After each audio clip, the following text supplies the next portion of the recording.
Guys, good morning. सुबह हो चुकी है, हम लोग चल पड़े हैं पंजिम की ओर। हमने यहाँ पे बस किया था booking for Dudhsagar waterfall. Dudhsagar waterfall हम लोग जा रहे थे। ये सुबह हो चुकी थी और सनराइज़ हो रहा था, बहुत ही अच्छा लग रहा था व्यू। फिर उसके बाद बस ने हमें ड्रॉप किया। यहाँ पे हमने कुछ लंच किया क्योंकि आपको दूधसागर वाटरफॉल के नियर आपको कुछ नहीं मिलेगा स्नैक्स। आप ये से आप पानी ले सकते हो। यहाँ पे आपकी पानी की बोतल भी गिनी जाएगी ताकि आपको जितनी लेके गए उतनी ही वापस लेके आने हैं। और फिर यहाँ पे आपको कैश देना होता है, एंट्री फी। और यहाँ पे नेट बैंकिंग फ़ोन पे कुछ भी नहीं चलता है, तो आपको कैश ही रखना पड़ेगा। फिर उसके बाद ये रहा बोर्ड, यहाँ से हम लोग एंट्री करेंगे अंदर दूधसागर वाटरफॉल के लिए। और ये जितने भी हैं सब टैक्सी को ही अलॉट करते थे। फिर उसके बाद हम लोग चल पड़े। रास्ता एकदम सुनसान था, पूरा जंगल जंगल था और बीच में इन्होंने रास्ता बना रखा था। जो ट्रैकिंग के लिए आते हैं वो भी यहाँ पे यही बात फॉलो करते हैं और वो रेनी डेज़ में ही अलॉट रहता है, ये टैक्सी नहीं चलती है। फिर उसके बाद ये हमारे ड्राइवर थे, बता रहे थे कि 1.5 घंटा आपको वहाँ रुकना है मैक्सिमम। उसके बाद सबको टैक्सी में वापस आ जाना है। उसके बाद अगर रहते हो तो आपको फ़ाइन पड़ेगा। फिर क्या था, हमने भी उनकी बात सुन ली और चल पड़े रास्ते की तरफ। ये देख रहे हो, आपको रास्ते में आपको बहुत ही अच्छा व्यूज़ मिलेगा। मतलब कि मन तो कर रहा था यहीं बैठ के बस व्यूज़ को देखते रहे, बट यहाँ पे रोड नहीं था। फिर क्या था, फिर जैसे हमने आगे बढ़े यहाँ पे हमें 3 टैक्सी मिली जो फुल स्पीड में थी। फिर हमने कहा ड्राइवर साहब को कि अगर आप में दम है तो आप दिखा दो कि इन सब को पीछे कर दो और आप फर्स्ट आ जाओ। फिर ड्राइवर को भी लग गया, उन्होंने भी एक को तो पीछे किया जैसे कि तैसे। फिर उसके बाद हमारे पास बचे थे 2। मतलब हमें इतनी खुशी हो रही थी ना, मानना पड़ेगा ड्राइवर साहब को, बहुत ही एनर्जेटिक थे। और मतलब कि क्या वो गाड़ी चला रहे थे, एकदम सेफ्टी का ध्यान रख रहे थे और फुल रेस में था, आगे वाला भी रेस में था। ये देख सकते हो, हमने पहली गाड़ी को पीछे किया, फिर उसके बाद बचे हमारे पास 2।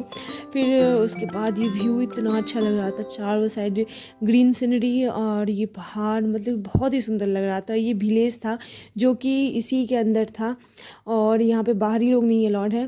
फिर उसके बाद हमने दूसरे को भी लेफ़्ट कर दिया और बचे इस एक को हम पीछे इतने पीछे पड़े कि क्या बताऊँ, पूरी धूल धूल हो गई थी, रास्ते में हमें कुछ दिखाई भी नहीं रहा था। फिर हमने ड्राइवर साहब को, बस हो गया ड्राइवर साहब, हमने देख लिया, आप बहुत एनर्जेटिक हो, बहुत अच्छे हो, बट आप प्लीज़ आप स्लो चलो। अब तो ड्राइवर साहब ने कहा कि ठीक है, मानना पड़ेगा ना, मैं नंबर 1 ड्राइवर हूँ। हम लोग कहा हाँ हाँ बिल्कुल। फिर उसके बाद आप रास्ते का व्यू देख सकते हो, कितना अच्छा लग रहा था। मतलब कि इन लोगों का तो एक्सपीरियंस होता है कि ऐसे रास्ते में ये लोग चल पड़ते हैं। फिर उसके बाद हम लोग जो डेस्टिनेशन पॉइंट था, यहाँ पे सारी जितनी भी जिप्सी टैक्सी थी सब यहाँ पे ड्रॉप यहाँ पे रुक जाते हैं। फिर यहाँ से आपको पैदल चलना पड़ेगा अप्रॉक्स ½ एन आवर।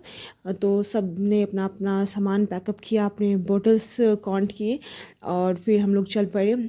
और ये आप रास्ता देख सकते हो, कितना दुर्गम था। मतलब कि संभल के आपको चलना पड़ेगा, देख देख के चलना पड़ेगा। अगर आपने नहीं देखा ना तो पाँव किधर फिसला मतलब पता ही नहीं चलेगा।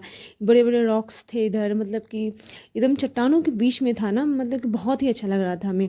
आप देख सकते हो, मतलब ऐसे रास्ते थे, मतलब क्या ही बताएं। फिर उसके बाद हम ये व्यूज़ देख रहे थे, हमें बहुत अच्छा लग रहा था, मन तो कर रहा था यहीं पे स्पेंड कर रहे टाइम। बट क्या था कि हमें 1.5 घंटे में वापस भी आना था दूधसागर वाटरफॉल में से, क्योंकि वहाँ पे फिर हम जाएंगे, वहाँ पे फिर क्या रहेगा सिनेरियो। तो फिर मेरे हस्बैंड बोले जल्दी चलो, हम लोग लेट हो जाएंगे, वापस भी आना है। फिर उसके बाद हम लोग फाइनली पहुंच गए। ये देखो दूर से कितना सुंदर लग रहा है ना, जैसे कि दूध गिर रहा हो पहाड़ से। ये इसलिए इसको दूधसागर वाटरफॉल कहा जाता है। फिर उसके बाद हमने देखा यहाँ पे सभी वाटरफॉल में इंजॉय कर रहे थे। खैर हमें स्विमिंग तो नहीं आती थी, बट हमारा भी मन कर रहा था कि हम भी जाए, 2 डुबकी लगा ही ले, बट कोई था नहीं। तो फिर उसके बाद हम लोग इंतज़ार किए, फिर हम लोग भी गए। लेकिन मानो या ना मानो, इतना डेप्थ है ना, ये इतना डेप्थ है, जिसको स्विमिंग आती है ना उसी के लिए ये सही है। नहीं तो अगर आपको स्विमिंग नहीं आती है ना तो आप कुछ नहीं कर सकते हो ये। और मैं ही आपको दिखाती हुई वाटरफॉल को, मतलब बहुत ही अच्छा लग रहा था व्यू, मतलब बहुत ही सुंदर लग रहा था, मतलब आंख भर ही नहीं रहा था वो सिनेरियो देख के। फिर उसके बाद हमने इंजॉय किया यहाँ पे वाटरफॉल का। इतना ठंडा पानी, इतना ठंडा पानी था, इतना फ्रेश था ना, मानना पड़ेगा। नेचर हमेशा नेचर ही रहेगा, चाहे आप कितना भी आर्टिफिशियल क्यों ना लगा लो। चारों तरफ मतलब कि एकदम स्वच्छ हवा, स्वच्छ पानी, बहुत ही अच्छा लग रहा था इसमें नहा के ना। मतलब बिलीव नहीं करोगे, जैसे जैसे मैं वाटरफॉल के पास जा रही थी ना, वैसे वैसे हमें ठंड लग रही थी, इतनी धूप में भी। फिर उसके बाद यहाँ पे जो भी नहाते हैं, अगर लेडीज़ के लिए यहाँ पे एक्सचेंज रूम भी बना है कि वो एक्सचेंज भी कर सकती है क्लोथ्स, तो उतनी हरी की बात नहीं है। फिर उसके बाद हम लोग यहाँ पे approx half an hour spend किए। उसके बाद हम लोगों ने क्लोथ चेंज किया एक्सचेंज रूम में। देन आफ्टर फिर उसके बाद क्या था, ये चेन्नई एक्सप्रेस वाला ट्रेन भी आ गया। ये माल गोदाम ट्रेन थी, ये पास की। सब इतना हु करके चिल्ला रहे थे ना, मतलब क्या ही बताए, बहुत अच्छा लग रहा था। फिर उसके बाद मैं अपने हस्बैंड से डिस्कस करी थी, देखो नहीं कितना सुंदर, कितना अच्छा नज़ारा है ना। तो बोले हाँ क्यों नहीं, नेक्स्ट ट्रिप फिर इससे भी अच्छा होगा। फिर उसके बाद हम लोग चल पड़े अपनी टैक्सी की तरफ, क्योंकि ऑलमोस्ट 1.25 घंटा हो चुका था। तो हम लोग भी बोले क्यों ना टाइम स्पेंड ज़्यादा नहीं करें, और मिलते हैं नेक्स्ट ब्लॉग में। तब तक के लिए टाटा बाय बाय।